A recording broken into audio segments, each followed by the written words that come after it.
Salam bahagia dan salam sejahtera bagi kita yang dikasihi oleh Tuhan, di mana saja kita dapat mendengarkan siaran ini, kita dapat beribadah bersama-sama. Kita akan mulai ibadah dengan lagu pujian, Sucikan dan Kuduskan Hati ini.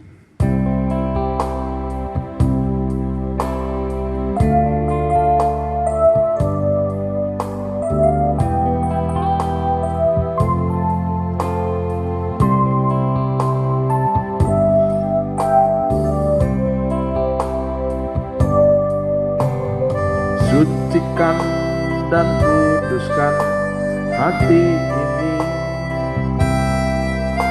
untuk layak menghadap hadirat-Mu.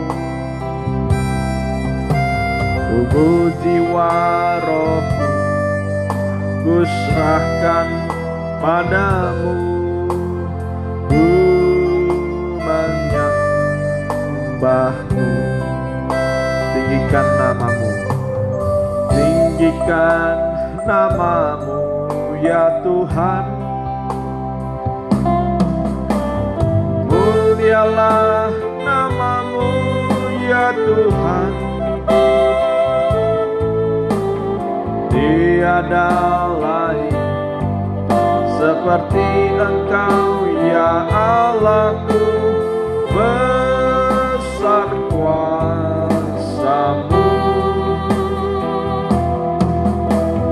Tiada lain seperti Engkau ya Allahku, besar kuasa-Mu. Dari awal kita nyanyikan, sucikan, sucikan dan kuduskan hati ini untuk layak menghadap hadirat-Mu. Tubuh jiwa rohku kuserahkan padamu. Ku menyembah-Mu. Tinggikan namamu ya Tuhan. Mulialah namamu, mulialah namamu ya Tuhan. Tiada lain seperti Engkau ya Allahku, besar kuasa-Mu. Tiada lain seperti Engkau ya Allahku, besar kuasa-Mu. Tiada lain, tiada lain seperti Engkau ya Allahku, besar kuasa-Mu. Tiada lain seperti Engkau ya Allahku, besar kuasa-Mu. Sama-sama kita berdoa. Terima kasih Tuhan, terima kasih. Terlebih dahulu biarlah Engkau menyucikan dan menguduskan setiap hati dan pikiran kami. Biarlah kami menghadap kehadirat-Mu. Biarlah kami tertuju kepada muka-Mu Tuhan. Di atas kayu salib Engkau memberikan pada kami Tuhan keselamatan. Engkau membenarkan kami, bahkan sampai menyucikan kami. Terlebih nanti Tuhan sampai menyempurnakan setiap kehidupan kami. Terima kasih Tuhan, terima kasih. Bila hamba yang memimpin dari awal pertengahan hingga akhirnya, Engkau urapi dengan roh-Mu yang suci dan kudus, yang melingkupi setiap hati dan pikiran kami semuanya Tuhan. Urapi semuanya Tuhan yang mendengarkan ini. Dan juga kuasa-kuasa jahat yang mau mengganggu hati pikiran kami. Kami mau tolak, kami mau usir hanya dalam satu nama. Di dalam nama Tuhan Yesus Kristus. Biarlah iblis kuatnya pergi dari tempat ini Tuhan. terutama dalam hati dan pikiran kami. Biarlah Engkau Tuhan yang bertahta dalam hati kami. Di dalam nama Tuhan Yesus Kristus kami sudah berdoa dan mengucap syukur. Haleluya. Amin. Ya. Kita lanjutkan pujian selanjutnya. Kita akan nyanyikan Jangan Kamu Khawatir. Sama-sama kita tepuk tangan. Ya, dengan sukacita kita pasti akan dipelihara oleh Tuhan. Jangan kamu khawatir, burung di udara Dia pelihara. Jangan kamu khawatir, bunga di padang Dia hiasi. Jangan kamu khawatir, jangan kamu khawatir, apa yang kau makan, minum, pakai. Jangan kamu khawatir, Bapa di surga memelihara. Aku tidak khawatir, aku tidak khawatir, burung di udara Dia pelihara. Aku tidak khawatir, bunga di padang Dia hiasi. Aku tidak khawatir, aku tidak khawatir, apa yang ku makan, minum, pakai. Aku tidak khawatir, Bapa di surga memelihara. Aku tidak khawatir, aku tidak khawatir, burung di udara Dia pelihara. Aku tidak khawatir, bunga di padang Dia hiasi. Aku tidak khawatir, apa yang ku makan, minum, pakai. Aku tidak khawatir, aku tidak khawatir, Bapa di surga memelihara. Ya, amin, saudara-saudari.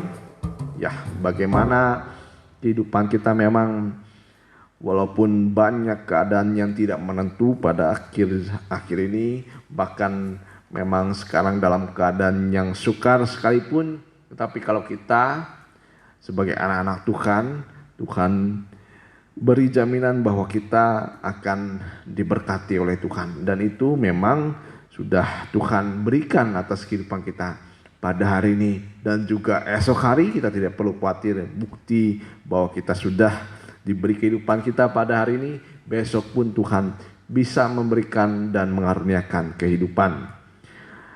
Jangan khawatir apa yang dipikirkan akan hari esok. Nah, tapi serahkan semua ke dalam tangan Tuhan. Apalagi sekarang mungkin orang mungkin sudah seorang mungkin sudah berumur kita. Kadang-kadang kita khawatir tentang jodoh, ya. Nah, kita serahkan semua kepada Tuhan. Biar Tuhan mempertemukan kepada kita apa yang menjadi kerinduan kita. Kita akan lanjutkan pujian Bahagia Orang Yang Suci Hatinya. Ya.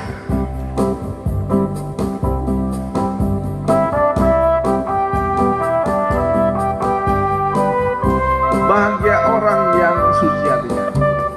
Bahagia orang yang suci hatinya, bahagia orang yang murah hatinya.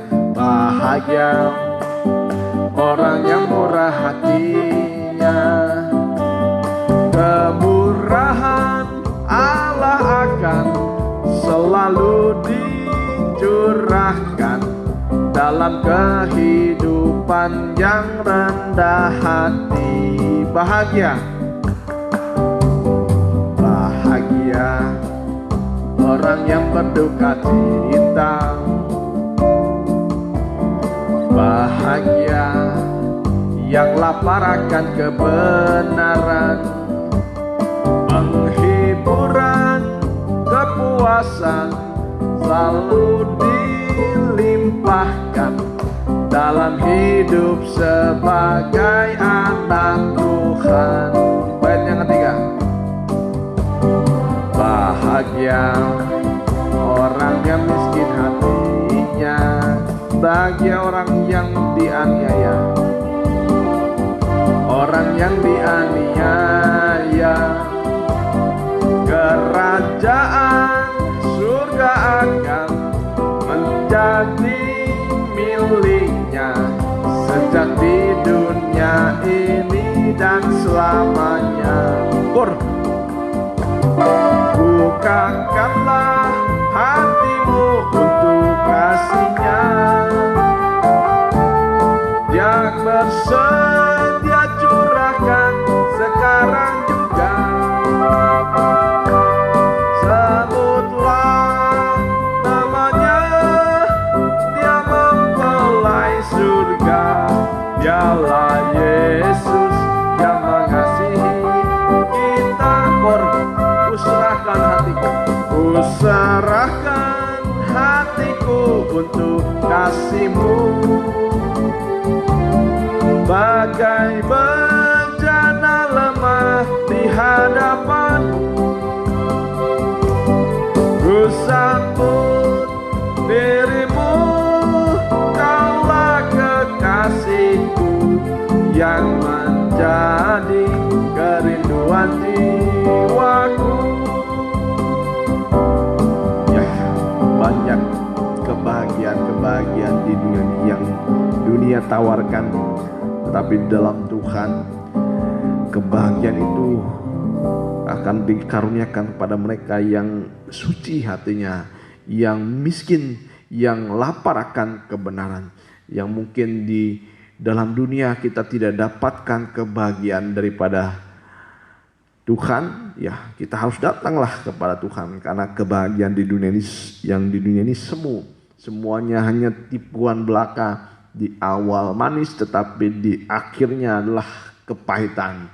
Oleh sebab itu janganlah masa muda kita sekarang disia-siakan oleh kedagingan, keduniawian, tetapi kita harus berubah, karena akhir zaman akan segera tiba dan mereka yang siap sedia, merekalah yang akan mendapat kebahagiaan.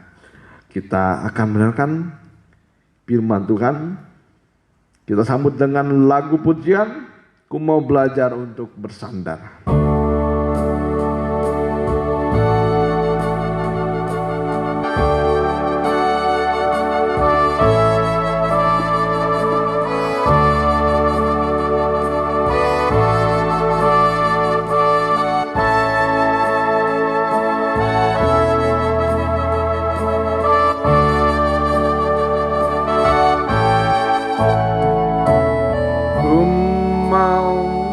Belajar untuk bersandar,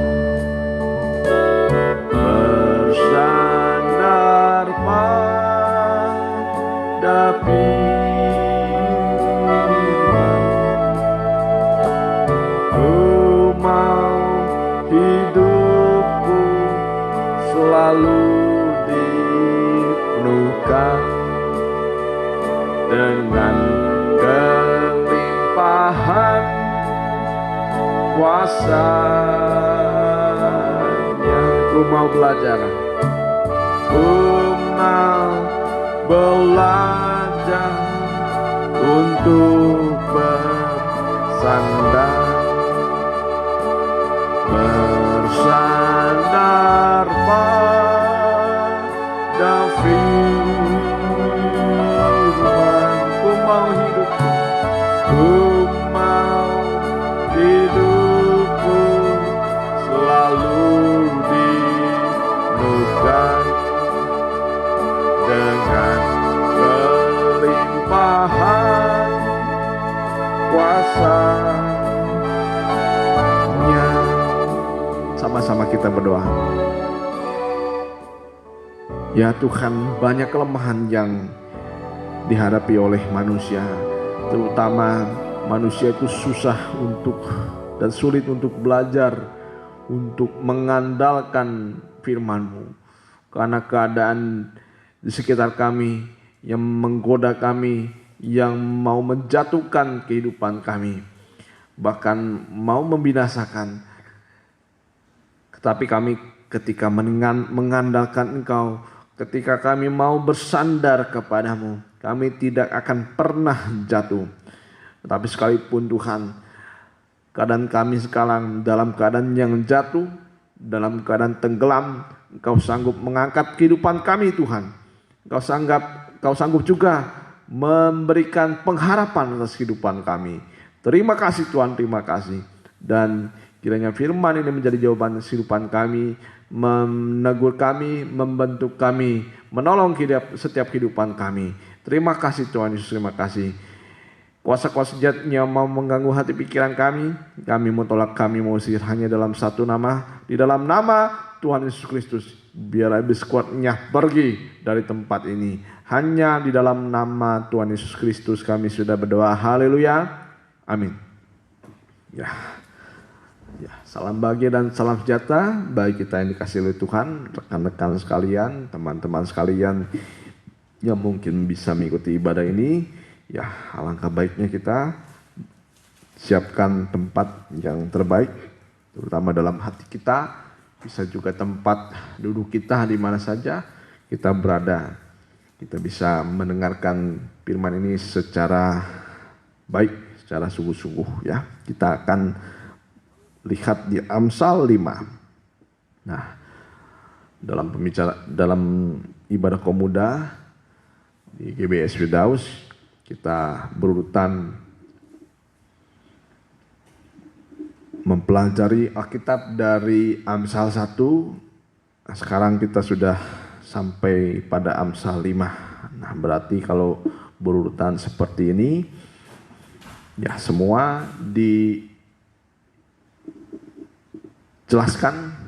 bukan sesuai dengan kemauan saya, tetapi ini yang sudah kita gumulkan supaya apa yang kita dengar, apa yang kita pelajari bukan dari kehendak saya secara pribadi, tapi karena kita sudah diizinkan Tuhan untuk belajar ayat demi ayat dalam kitab Amsal.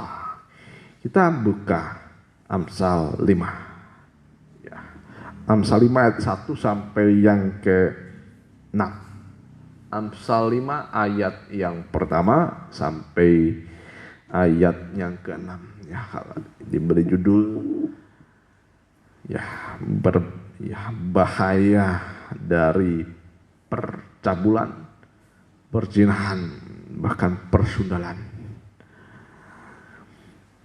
Hai anakku, perhatikanlah hikmatku.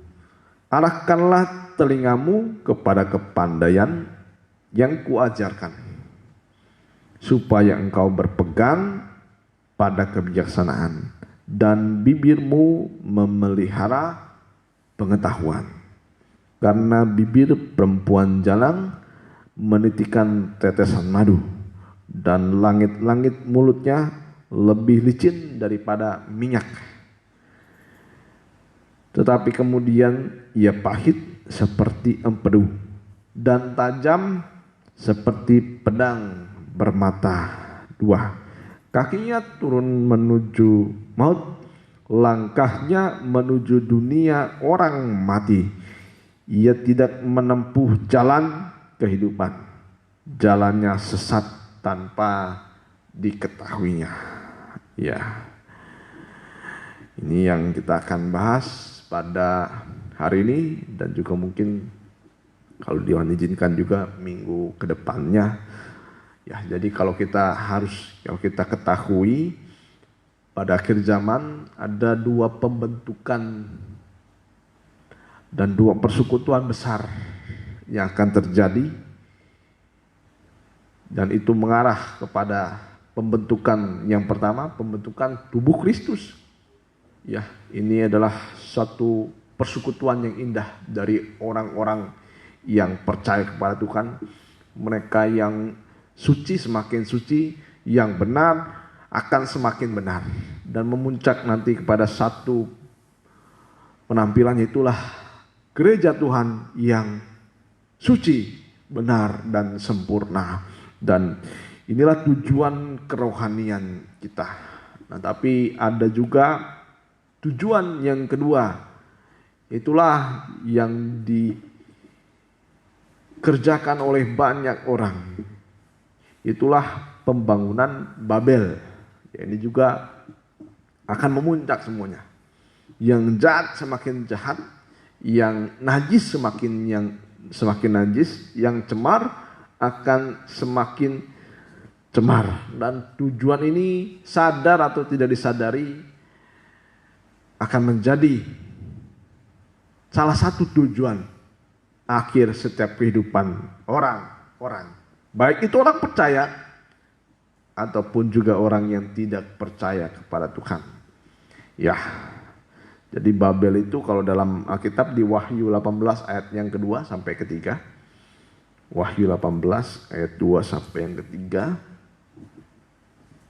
Nah, ini suatu nubuatan yang akan terjadi. Bagaimana perempuan sundal, itulah Babel. Dan ia berseru dengan suara yang kuat, katanya, sudah rubuh Babel, kota besar itu. Ya, kalau Babel dalam perjanjian lama, ya artinya kacau balau. Kota yang dibuat oleh Nimrod.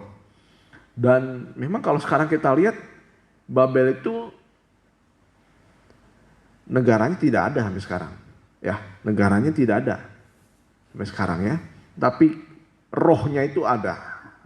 Kalau dulu ada Babel yang dirajai oleh Nebukadnezar, tetapi memang sekarang tidak ada.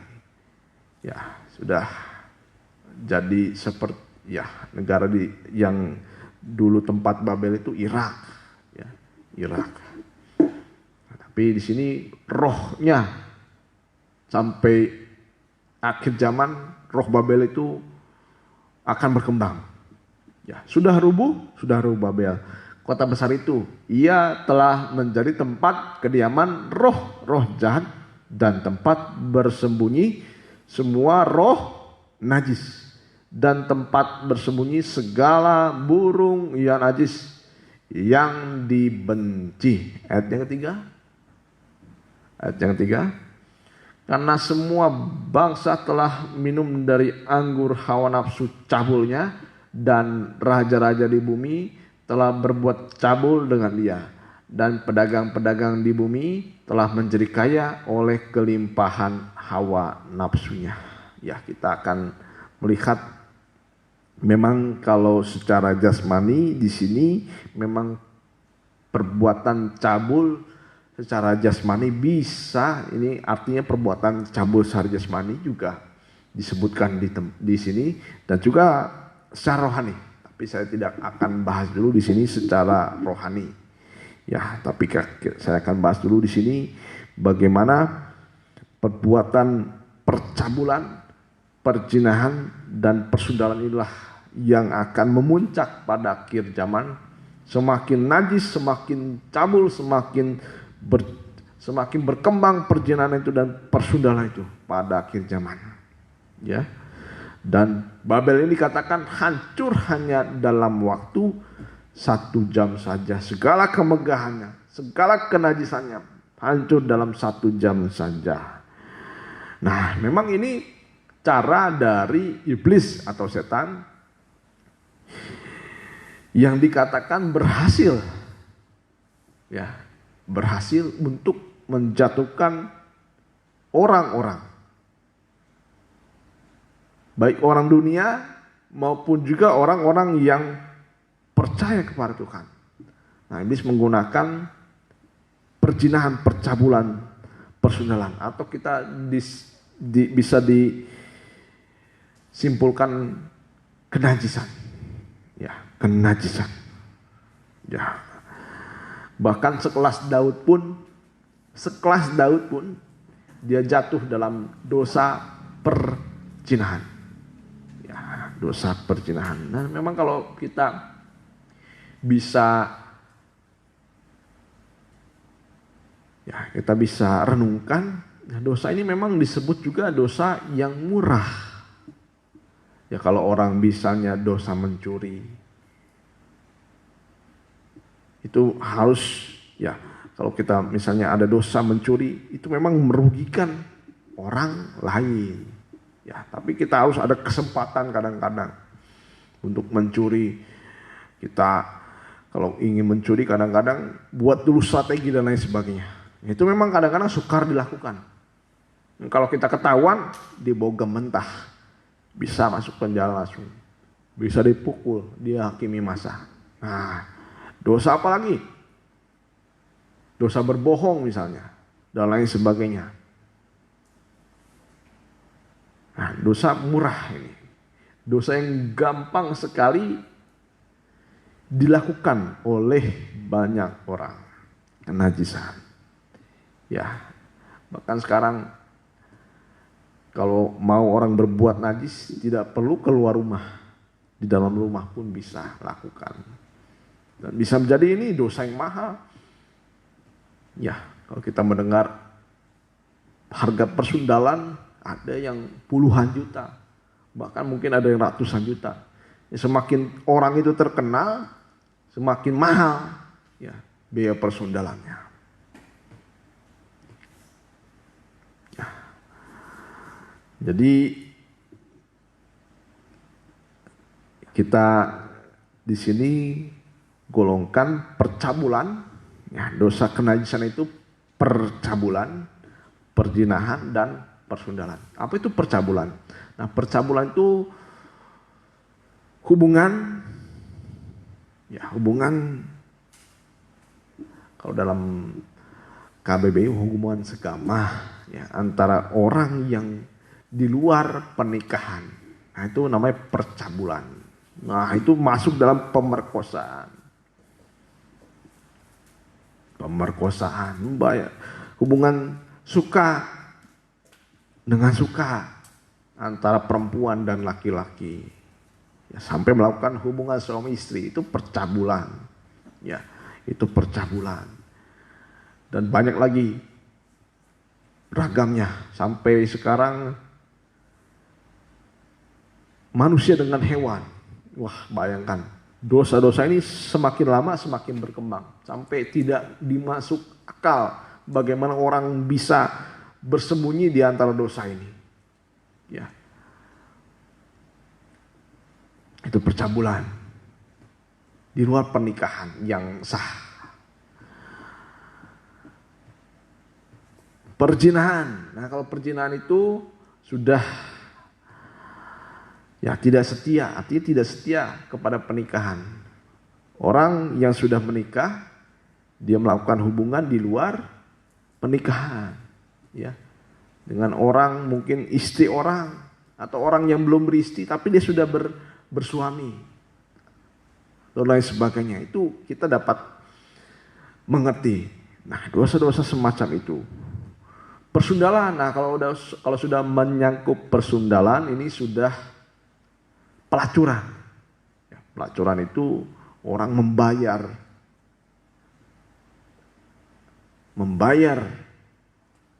harga diri seseorang dan lain sebagainya. Nah, ini macam-macam dosa ini semakin merajalela.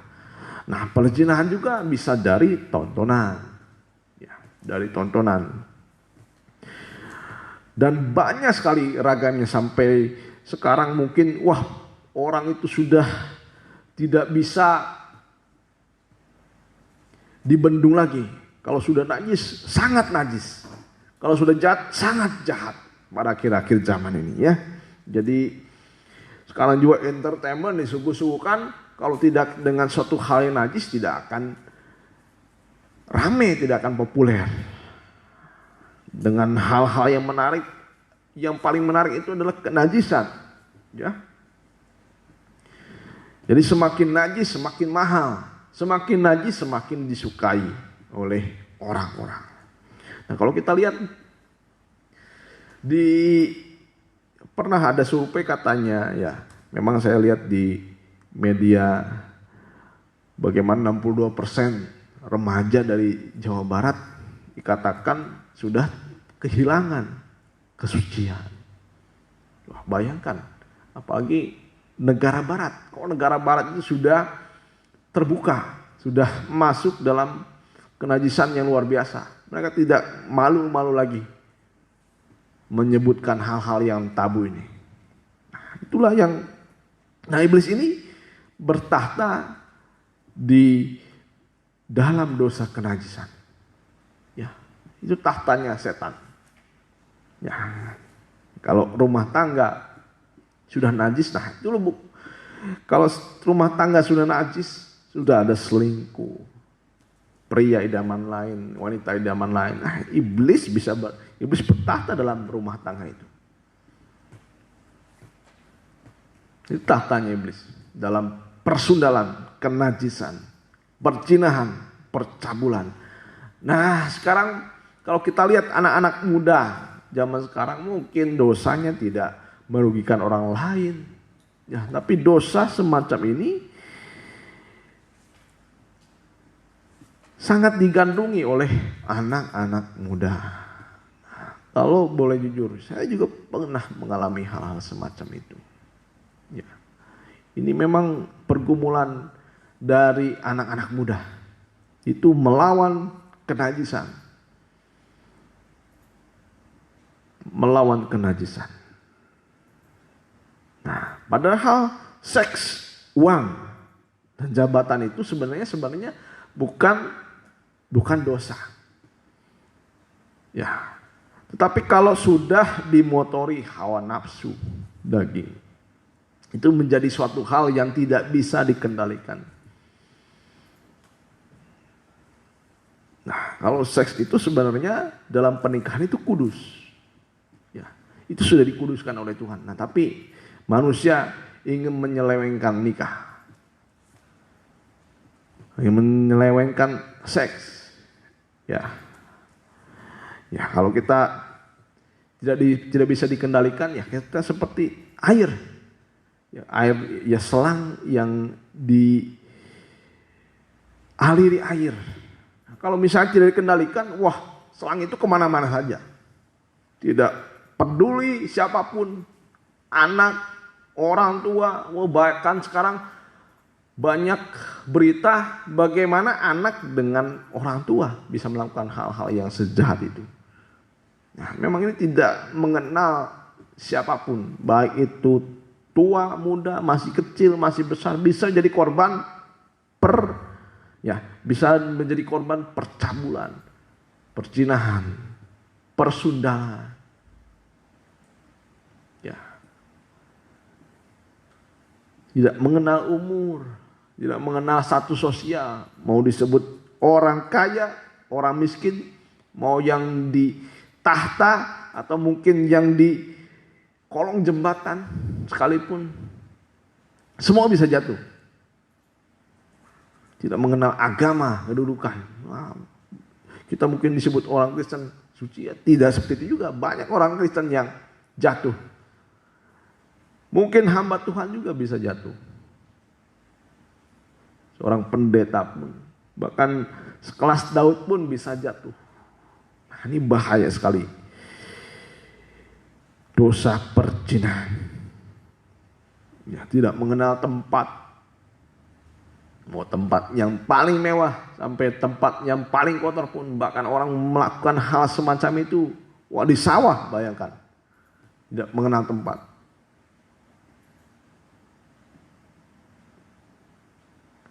Walaupun itu tempat disebut tempat suci sekalipun, orang bisa melakukan hal semacam itu.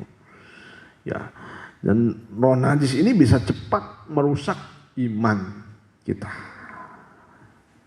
Dan begitu gelapnya roh perzinahan, kenajisan ini seperti ragi. Ya, seperti dalam Wahyu tadi, Wahyu 18 ayat yang ketiga.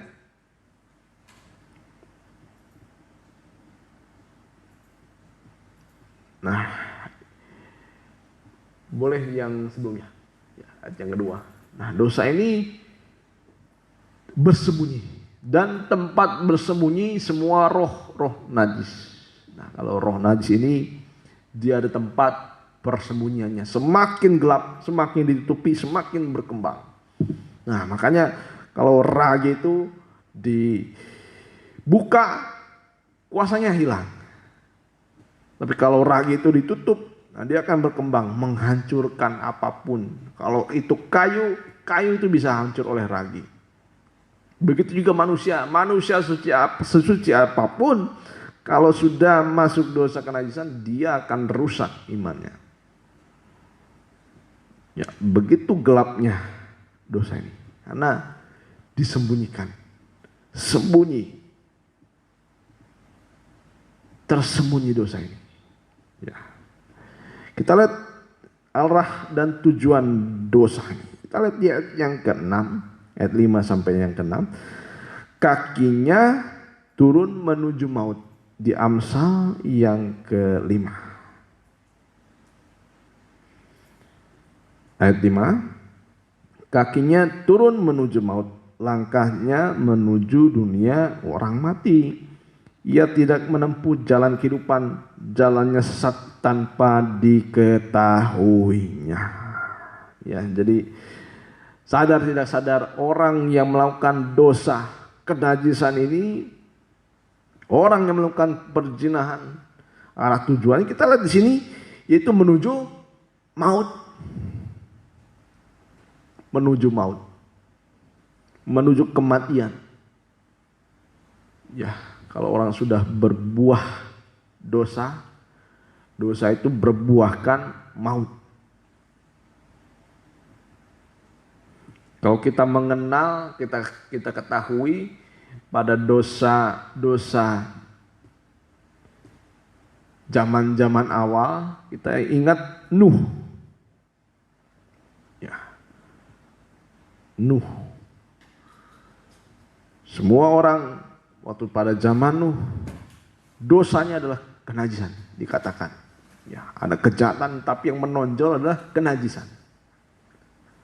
Ya, siapa saja yang disukai, itu yang membuat roh Allah, itulah yang membuat roh Allah atau Roh Kudus meninggalkan orang. Dan juga zaman Lot, sama dosa-dosa kenajisan. Nah, juga akhir zaman juga puncak dosa adalah kenajisan. Dan ini akan menunjukkan eksistensinya, keberadaannya pada akhir zaman. Semakin ditujukan, semakin menggila nanti dosa-dosa kenajisan ini. Dan sebelum menuju maut, dosa ini lebih dahulu merusak. Ya. Dan menghancurkan. Nah, saudara, kalau misalnya ada dosa perzinahan antara suami dan istri, ya, itu yang membuat rumah tangga kebanyakan orang rusak. Bukan gara-gara tidak ada uang kadang-kadang ya, tapi karena dosa ini. Yang membuat banyak sekali rumah tangga itu hancur. Yang menjadi korban biasanya ya anak-anak juga akhirnya. Perceraian di mana-mana. Jadi apalagi sekarang zaman corona ini, kalau saya lewat pengadilan agama, ya begitu ramainya. Tidak seperti hari-hari sebelum corona. Ya. Jadi suami istri disatukan. Jadi suami istri lebih sering di rumah, tetapi bukannya harmonis, semakin banyak konflik. Ya, mungkin salah satu dasarnya ekonomi. Ya, tapi lebih banyak lagi adalah dosa perzinahan, perselingkuhan, dan lain sebagainya. Ini kerusakan-kerusakan yang akan terjadi pada akhir zaman. Dan ini juga menghancurkan hubungan kita dengan Tuhan, bukan antara sesama juga. Nah, orang yang sudah dirusak imannya lewat perzinahan, lewat kenajisan, dia akan sulit menerima firman Tuhan. Apalagi mempertahankan. Bahkan lebih lagi orang menolak firman Tuhan.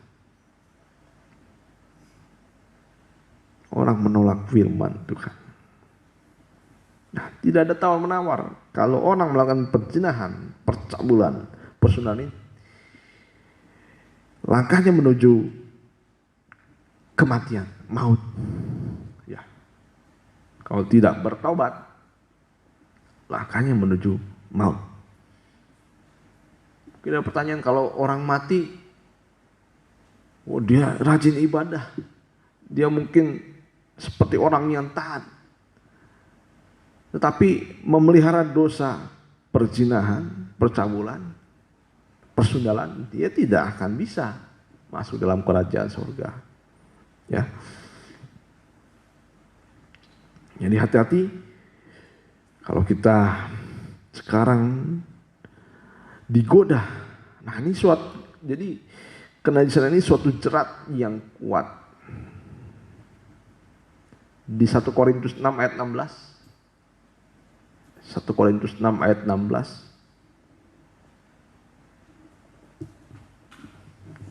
Jadi semua firman itu ditabrak oleh dosa kenajisan. Nah, iman dihancurkan, hubungan dihancurkan, semua dipertaruhkan. 1 Korintus 6 ayat 16.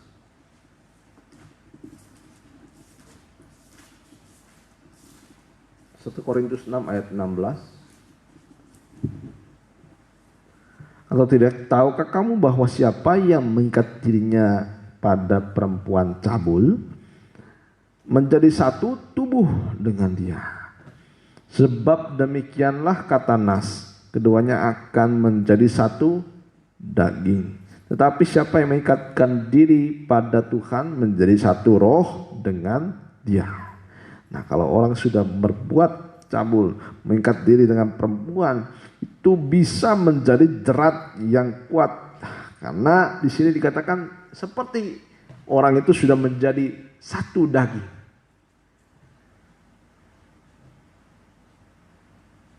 Kalau kita lihat daging di sini ya, kalau daging ini satu daging nih, ini dengan ini menyatu. Kalau mau dilepas kira-kira sakit gak? Ya sakit sekali.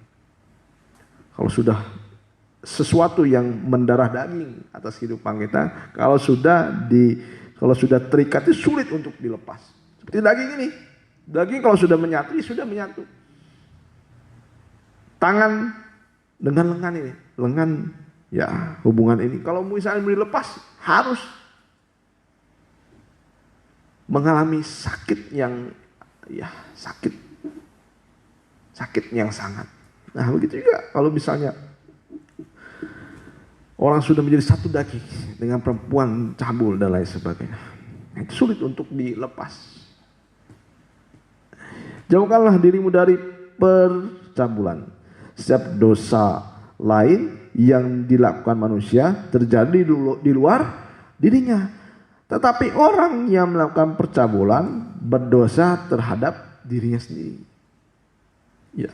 Atau tidak tahukah kamu bahwa tubuhmu adalah bait Roh Kudus yang diam di dalam kamu, Roh Kudus yang kamu peroleh dari Allah, dan bahwa kamu bukan milik kamu sendiri, sebab kamu telah dibeli dan harganya telah lunas dibayar. Karena itu muliakanlah Allah dengan tubuhmu. Karena dosa percabulan itu mengikat tubuh. Ya, mengikat tubuh.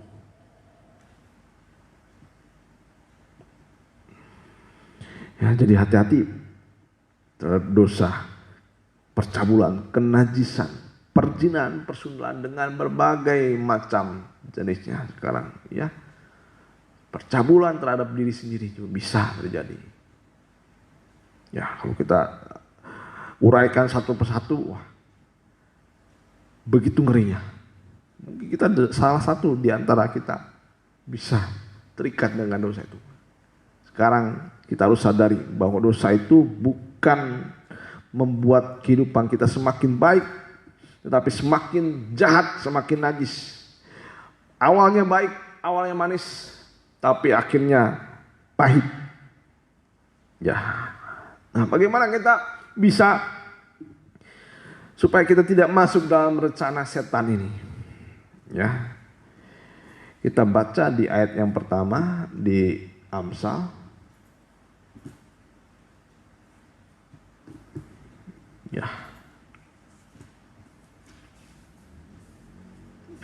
Jadi percabulan itu juga bisa terjadi antara atas dasar suka sama suka. Makanya kita kalau pacaran baiklah sesuai dengan firman Tuhan, ya. Bagaimana kita tidak masuk dalam rencana setan ini? Yang pertama kita lihat, hai anakku, perhatikanlah hikmatku, arahkanlah telingamu kepada kepandaian yang kuajarkan.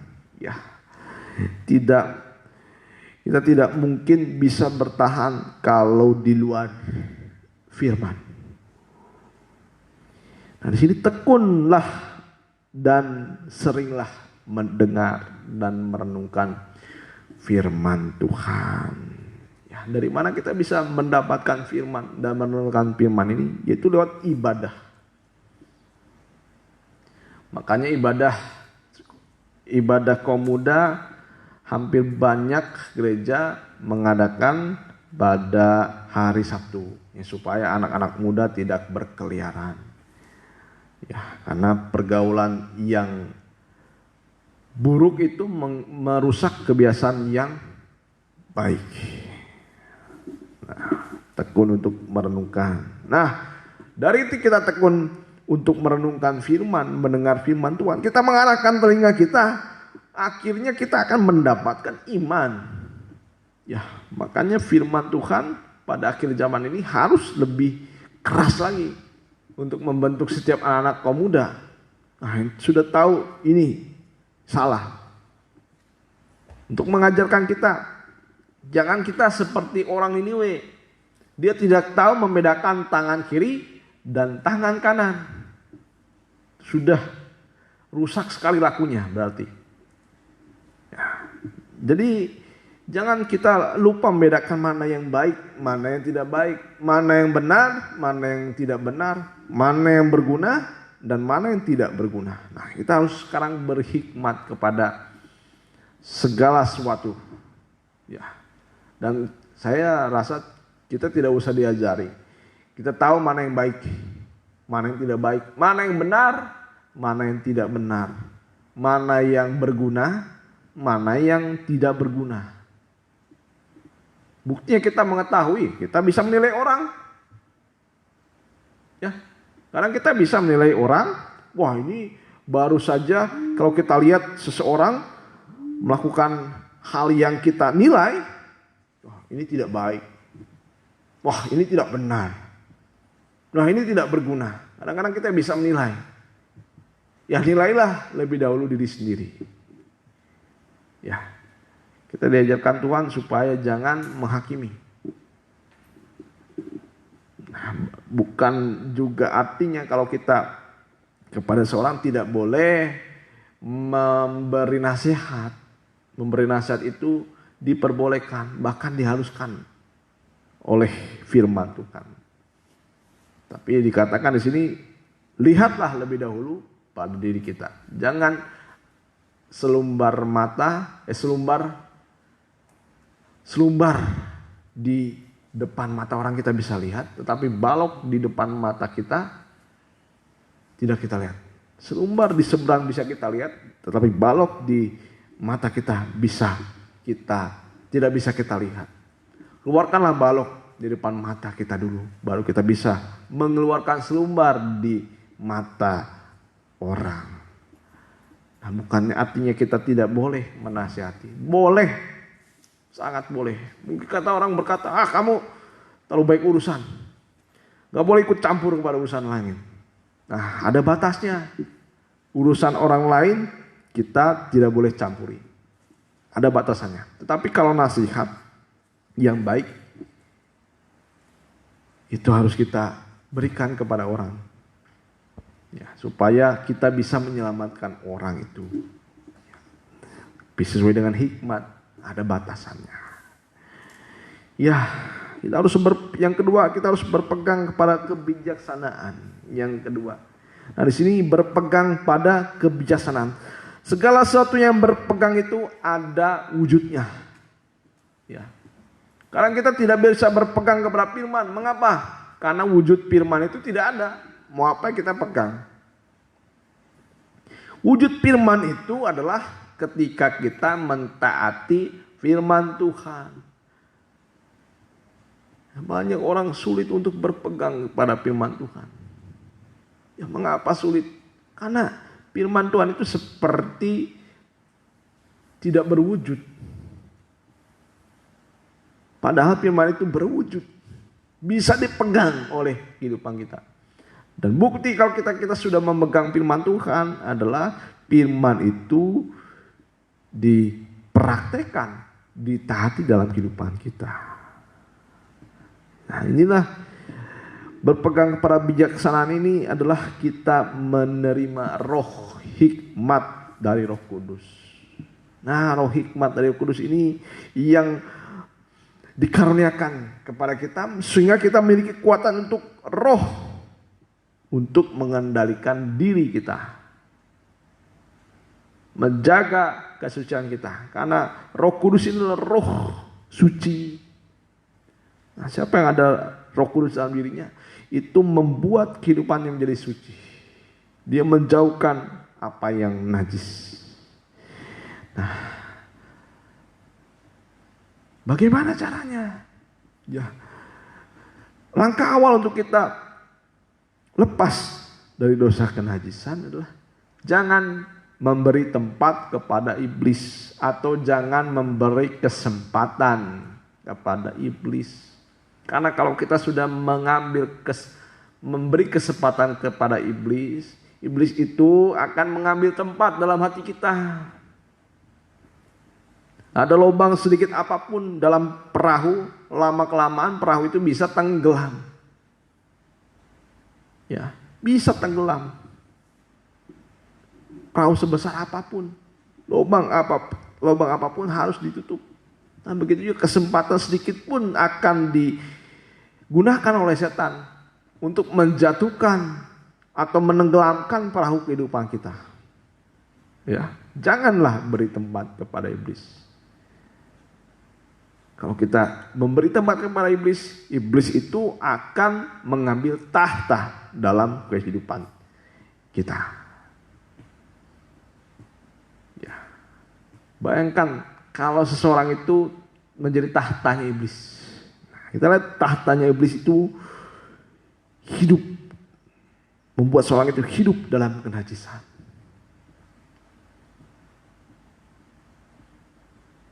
Mungkin orang punya integritas yang bagus, punya kejujuran yang baik.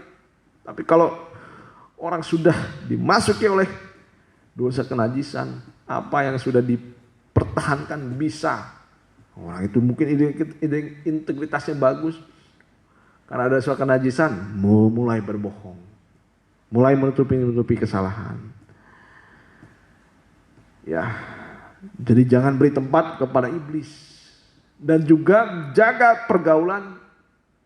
Jangan kita dirusak oleh pergaulan yang buruk. Batasi semuanya dari firman Tuhan. Ya. Pagari semuanya oleh firman Tuhan. Pagari semuanya oleh firman Tuhan. Nah, kalau kita punya buku di sini ya, saya istilahkan. Nah, kalau buku ini di sini dia masih kuat ya.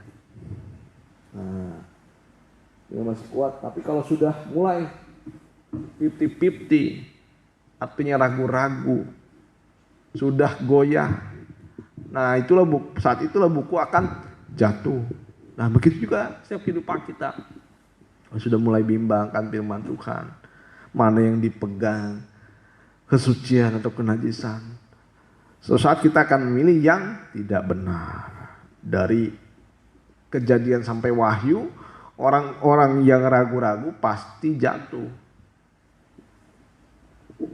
Ya. Nah, supaya kita akhir-akhir ini melihat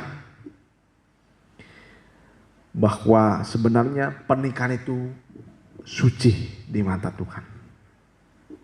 Jangan hanya kita mau enak-enaknya saja. Hanya melihat dari mata jasmani saja. Kita melihat orang, wah kita tertarik oleh orang itu. Kita mengikat hubungan dengan dia. Kalau sekarang disebut pacaran. Saudara tidak sadar Dari situlah mulai akan banyak kehancuran-kehancuran iman. Kalau kita hanya dengan pandangan mata yang jasmani saja. Kita lihat dulu mungkin latar belakangnya orang itu. Kalau tidak seiman, ya jangan ambil resiko, saudara. Saudari, jangan ambil resiko mencari jalan yang sulit, yang melekat. Sudah dikatakan oleh firman Tuhan. Ya. Carilah terang dengan terang. Jangan ambil resiko. Jangan ambil resiko. Jangan yang tidak punya iman. Ya. Ya, jangan ambil juga istri orang atau suami orang. Kalau sudah tahu dia sudah bersuami, jangan diambil. Kalau sudah tahu dia beristri, jangan diambil. Kalau tahu dia sudah bercerai, jangan coba-coba memberi ikatan. Bercerai di sini, ya kalau disebut bercerai berarti orang itu sudah memutuskan hubungan, berarti tidak. Ya, jadi kalau bercerai itu kebanyakannya orang sudah memutuskan hubungan. Menjadi janda atau duda, ditinggal cerai. Jangan cari yang semacam itu. Jangan ambil resiko. Ya. Supaya kita jangan masuk dosa perzinahan. Nah, dalam Alkitab tegas dikatakan kalau orang mengambil perempuan atau laki-laki yang sudah bercerai dan mengikat dengan dia, itu perzinahan. Sampai kapanpun itu tidak akan diberkati oleh Tuhan. Nah, kecuali salah satunya meninggal. Nah, orang itu bisa menikah lagi. Tapi ya, janganlah cari yang beresiko tinggi. Carilah sesuai dengan firman Tuhan yang kudus. Ya, dan kita pun cara berpacaran juga hati-hati. Jangan pacaran yang tidak putus, itu awal dari percabulan. Awal dari percabulan. Ya.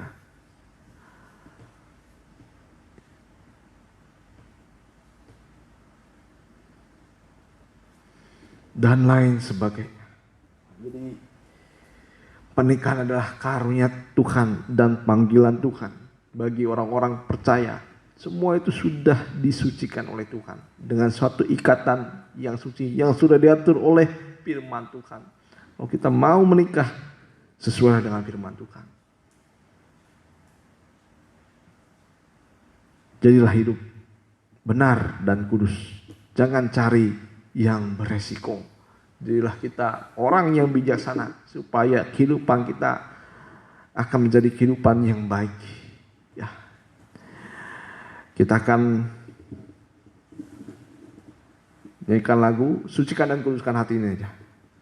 Ya, sucikan dan kudus. Boleh kuatkan imanku, maaf. Kuatkan imanku. Ya, kalau mungkin sudah terlanjur, kembalilah kepada jalan yang benar. Saya tidak untuk di sini untuk menunjuk seorang, tidak. Di sini jelas sekali kita membawa firman ayat ke ayat.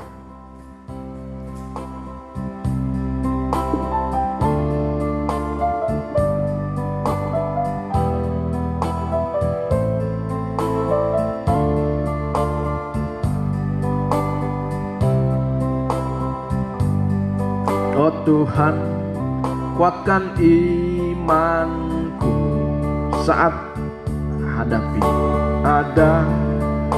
pencobaan dan permasalahan di dalam hidupku. Ku yakin Kau bersamaku. Kau Yesus turut menanggung. Nah, iman yang kuat ini bisa memberikan kepada kita jalan keluar, bisa membukakan mata iman kita, mata rohani kita. untuk kita bisa hidup benar dan suci. Dan iman ini hasil dari kita mendengarkan firman Tuhan yang sudah dipraktekkan, yang kita percayai. Kuatkan imanku Tuhan, sampai ku berkemenangan. Engkaulah kepala mempelai surga, padamu aku percaya. Kuatkan imanku, kuatkan imanku Tuhan, sampai ku berkemenangan. Mungkin ada anak-anak muda sekarang yang sudah jatuh dalam dosa percabulan. Kembali, hentikan, kembali kepada Tuhan. Kuatkan imanku Tuhan. Mungkin dosa Sodom dan Gomora, kembali kepada Tuhan. Berhenti berbuat dosa, kembali kepada Tuhan. Mungkin ada dosa perzinahan, kembali kepada kebenaran firman Tuhan. Jangan ambil resiko. Kuatkan imanku Tuhan, karena keselamatan kita dipertaruhkan.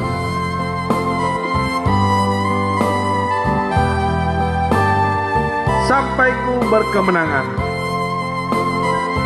Jangan menolak firman Tuhan.